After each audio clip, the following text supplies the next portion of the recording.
നമസ്കാരം. എൻ്റെ യൂട്യൂബ് ചാനലായ നൂറൂട്ട് ചാനലിലേക്ക് നിങ്ങൾക്ക് എല്ലാവർക്കും സ്വാഗതം. സുഹൃത്തുക്കളെ, ഇന്ന് നമ്മൾ നോക്കാൻ പോകുന്നത് ഇന്നലെ നമ്മൾ കണ്ട വീഡിയോയുടെ ബാക്കി ഭാഗം തന്നെയാണ് ഇന്നും നമ്മൾ പറയുന്നത്. അതായത് ഇത് ഒരുപാട് പറയാനുണ്ട്.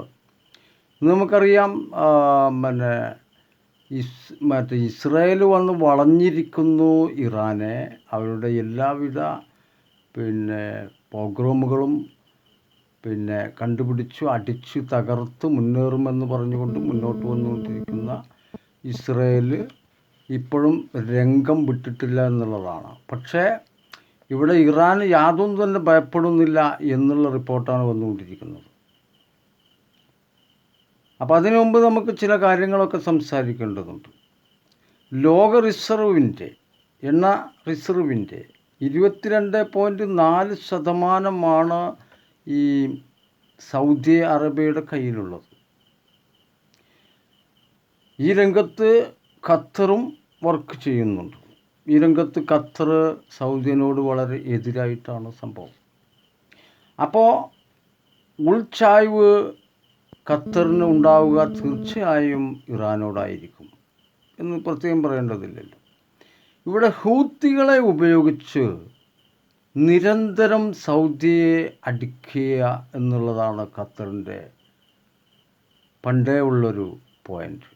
അതുതന്നെയാണ് ഇപ്പോഴും നടക്കാനുള്ള സാധ്യത. ഇവിടെ വളരെ ഗൗരവമായൊരു സംഭവം എന്താ വെച്ചാൽ, ഇന്നത്തെ റിപ്പോർട്ട് എന്താണ് പറയുന്നത് വെച്ചാൽ, ഇറാൻ വന്നിട്ട് പറയാം, ഞങ്ങൾക്ക് യാതൊരുവിധ ഭയവുമില്ല, ഞങ്ങളെ അടിച്ചൊതുക്കാൻ ഏത് പാർട്ടി വന്നിട്ടുണ്ടോ അവരെ ഞങ്ങൾ തിരിച്ചടിക്കില്ല, പകരം ഞങ്ങൾ തിരിച്ചടിക്കുന്നത് ഈ സൗദി അറേബ്യയായിരിക്കുന്നു. ഇതെന്തൊരു ന്യായം! പക്ഷേ ഇത് ന്യായക്കേടൊന്നുമല്ല. ഇറാൻ്റെ അതിഭയങ്കരമായിട്ടുള്ള ഒരു വിളവാണത്. അതായത് വളരെ ബുദ്ധിപരമായിട്ടാണ് ഇവന്മാർ നീങ്ങിക്കൊണ്ടിരിക്കുന്നത്. എന്താണ് ഇറാനൊക്കെ ചെയ്തു കൂട്ടാന്ന് പറയാൻ സാധ്യമല്ല. ഇപ്പോൾ പല മാധ്യമങ്ങളും പറയുന്നത് പോലെ ഖുമൈനിനൊക്കെ മാധ്യമങ്ങൾ പറയുന്നത് എന്താ വെച്ചാൽ പടുകിഴവൻ അല്ലെങ്കിൽ കടൽ കിഴവൻ എന്നൊക്കെയാണ്. ഇവിടെ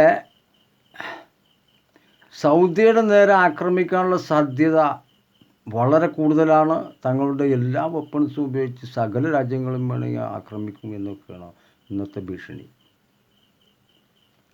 ഇവിടെ നമ്മൾ ചിന്തിക്കേണ്ട ഒരു വിഷയം എന്താ വെച്ചാൽ, 2600 ചതുരശ്ര മൈൽ എണ്ണപ്പാടം, സൗദിൻ്റെ എണ്ണ എടുക്കാത്തതും എടുക്കുന്നതുമായിട്ടുള്ള മറ്റു മേഖലകളും ഒക്കെ ഇവിടെ റെഡിയാണ്. പല റിഫൈനറികളും പ്രവർത്തിച്ചു കൊണ്ടിരിക്കുന്നത് ചെങ്കടൽ തീരത്തും മറ്റും എല്ലാം സ്കെച്ച് ചെയ്തിരിക്കുകയാണ്.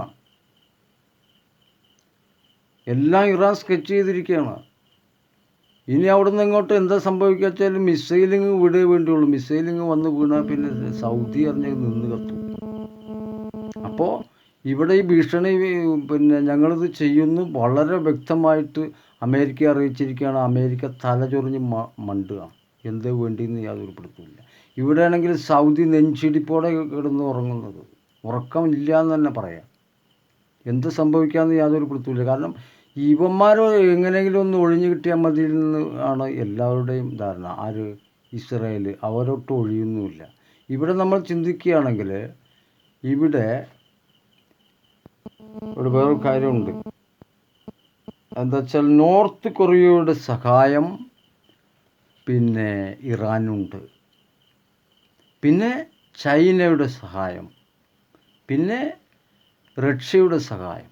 ഇവിടെ റഷ്യ ഇന്നത്തെ റിപ്പോർട്ട് പ്രകാരം റഷ്യ സിറിയയിലേക്ക് കുറച്ച് പോർവിമാനങ്ങളൊക്കെ അയച്ചിട്ട് സിറിയയെ എന്തൊക്കെ ചെയ്തു കൂട്ടിക്കൊണ്ടിരിക്കുന്ന ഒരു നാടകീയമായ അവതരണം നടന്നുകൊണ്ടിരിക്കുന്നുണ്ട്.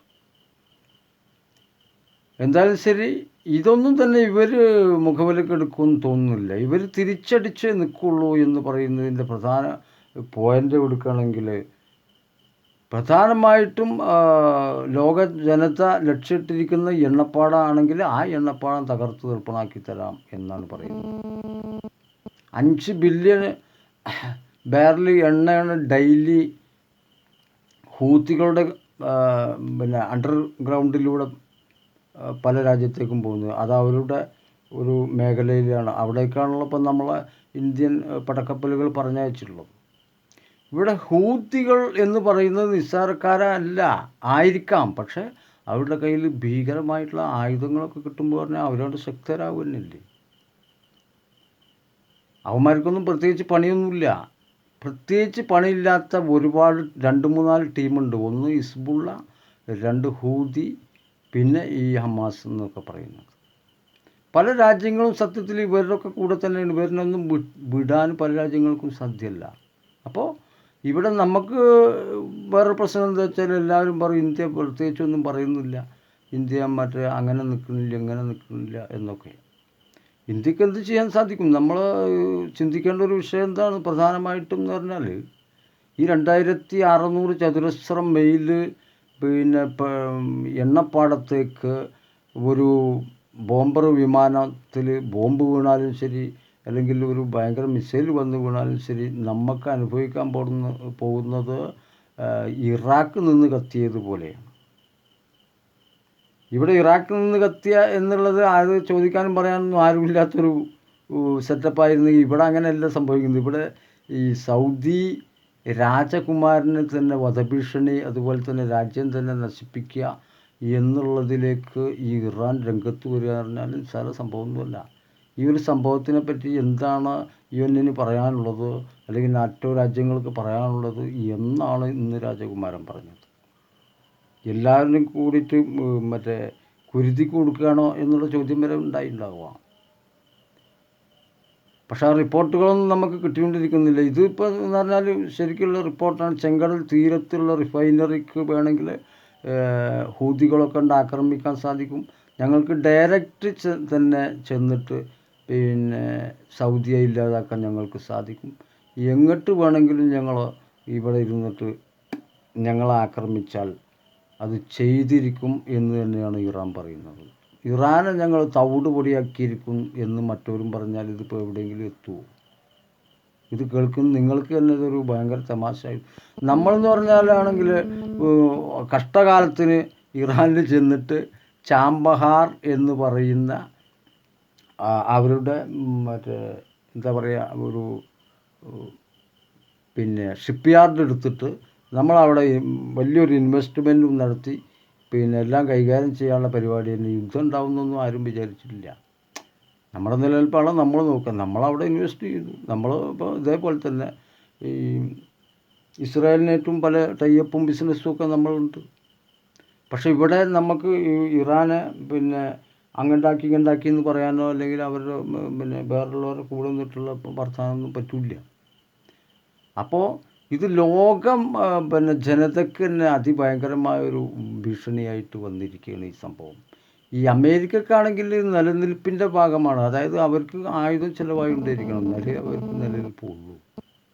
ഇന്ത്യക്ക് വരെ എന്തെങ്കിലും ആയുധങ്ങൾ വേണോ എന്നൊക്കെ ചോദിച്ചുകൊണ്ടിരിക്കുന്ന ഒരു സന്ദർഭത്തിലാണ് ഇപ്പോൾ നിൽക്കുന്നത്. കാരണം എന്ന് പറഞ്ഞാൽ വലിയ ബിസിനസ്സൊന്നും നടക്കുന്നില്ല എന്നുള്ളതാണ്.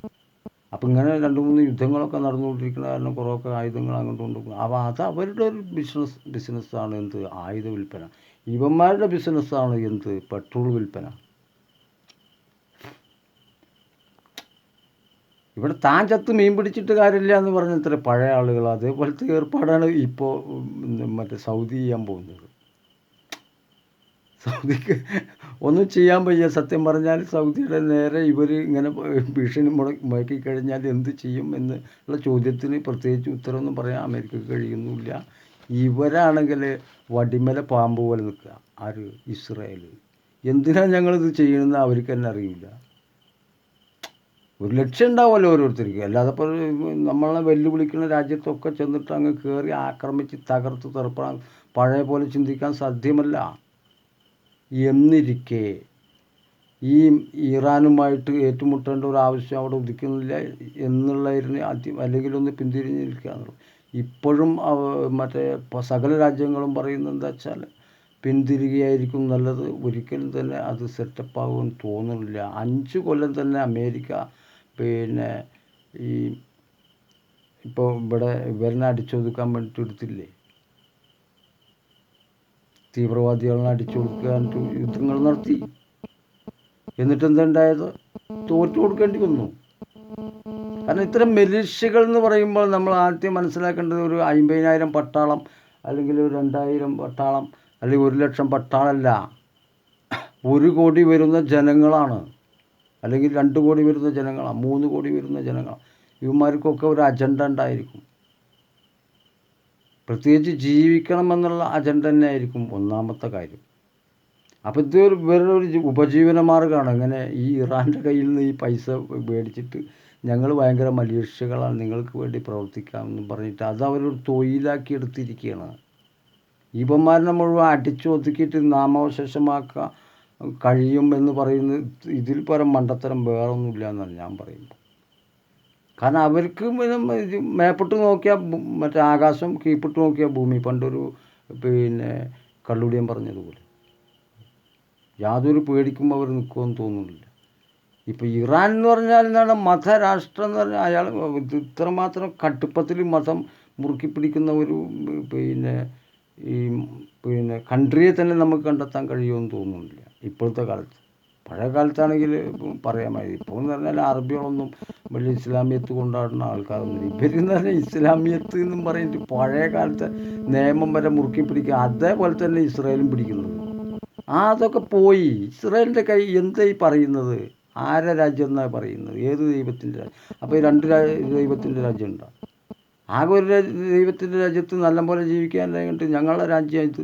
അപ്പോൾ അവർ പറയും അതല്ല ഞങ്ങളുടെ രാജ്യം ഇത്, ഞങ്ങളാണ് മൊത്തം ഇസ്ലാമിയത്ത് ഭരിക്കുന്ന ആൾക്കാർ. ഇതൊന്നും തന്നെ നടക്കാൻ പോണ കാര്യമാണെന്ന് എനിക്ക് തോന്നുന്നില്ല. ഒക്കെ തല കുത്തി ചത്ത് മലക്കുക എന്നല്ലാതെ യാതൊരു കാര്യവും ഉണ്ടാവില്ല. ഇപ്പോൾ തന്നെ ഈ ഇവർക്ക് വരെ മറ്റേ എന്താ ഗൂഗിളിൻ്റെ ടെസ്ല കമ്പനിക്ക് വരെ തലവേദന ആയിട്ടിരിക്കുക. ഇവരെ ബിസിനസ്സൊക്കെ ആകെ അമ്പാൻ പോവുക. നമ്മൾക്കൊരു റൊട്ടേഷൻ വേണ്ട, പൈസ ഉണ്ടല്ലോ. പൈസ ഏതെങ്കിലും ഒരു ഭാഗത്ത് ഇപ്പോൾ നമ്മൾ ഒരു ടൗണിൽ ഒരു കോടാനുകോടി റുപ്യ ഒരു വണ്ടിയിൽ ഇങ്ങനെ ഇരുന്നാൽ ആർക്കെങ്കിലും വല്ല ഗുണമുണ്ടോ? ഈ കോടാനുകോടി റുപ്യ അവിടെ ചുറ്റുഭാഗങ്ങളിലൊക്കെ ഒന്ന് ഇങ്ങനെ വന്ന് റൊട്ടേഷനായിട്ട് എല്ലാവരുടെയും കീസയിലേക്ക് 10 റുപ്യ ഒന്ന് ആ ഡെയിലി നമ്മൾ കൊണ്ടിട്ടും കൊടുത്തിട്ടുമൊക്കെ ജീവിക്കാനാണല്ലോ ഇപ്പോൾ ഈ പണം എന്ന് പറയുന്നത്. ഇത് യുദ്ധം എന്ന് പറഞ്ഞാൽ ആർക്കും ഒരു ഗുണമില്ലാത്ത ഇത് സ്തംഭിക്കുക എന്നാണ് അർത്ഥം.